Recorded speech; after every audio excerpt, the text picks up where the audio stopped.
Hello, ರಮೇಶನ್ ಮನೇಲಿರೋ ಕೋಳಿ ಸುರೇಶನ್ ಮನೆಗೆ ಹೋಗ್ಬಿಟ್ಟು ಮೊಟ್ಟೆ ಇಕ್ಕುತ್ತೆ. ಇವಾಗ ಮೊಟ್ಟೆ ಯಾರ್ದು ಅಂತ ಹೇಳಪ್ಪ. ಮೊಟ್ಟೆ ಈಗ ಸುರೇಶನ್ದೆ, ಯಾಕಂದ್ರೆ ಕೋಳಿ ಸುರೇಶನ್ ಮನೇಲಿ ಬಂದಿರ್ತಲ್ಲ, ಯಾರ ಮನೇಲಿ ಬಂದ್ ಮೊಟ್ಟೆ ಇಡುತ್ತೋ ಅವ್ರದೇ ಮೊಟ್ಟೆ. ಇಲ್ಲ ಲೇ, ಇಲ್ವಾ? ಮತ್ತಿನ್ಯಾರ್ದು ಮೊಟ್ಟೆ? ಕೋಳಿದಲ್ಲಿ.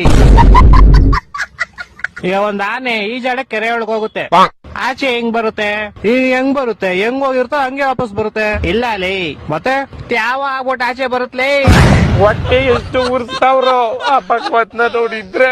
ಒಬ್ಬ ಹುಡುಗ ಪ್ರತಿ ವರ್ಷ ಅವ್ನ್ ಬರ್ತಡೆಗೆ ಉಂಡಿಗೆ ₹1 ಆಗ್ತಿದ್ನಂತೆ.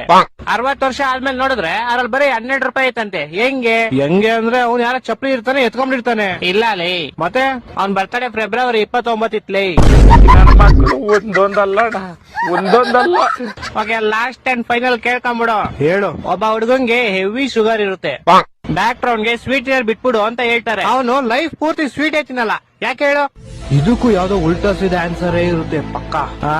ಯಾಕಂದ್ರೆ ಒಂದೇ ನಾನ್ ಹೇಳ್ತೀನಿ ಕೇಳು. ಹೇಳು. ಯಾಕಂದ್ರೆ ಆವಾಗ್ಲೇ ಹೇಳದ್ನಲ್ಲ, ಅವ್ನಿಗೆ ಶುಗರ್ ಇರುತ್ತೆ, ಡಾಕ್ಟರ್ ಇರ್ತಾರೆ, ಅದಕ್ಕೆ. ಹೊಟ್ಟೆ ಎಷ್ಟು ಉರ್ಸ್ತಾವ್ರೋ ಆ ಭಗವತ್ನ ನೋಡಿದ್ರೆ.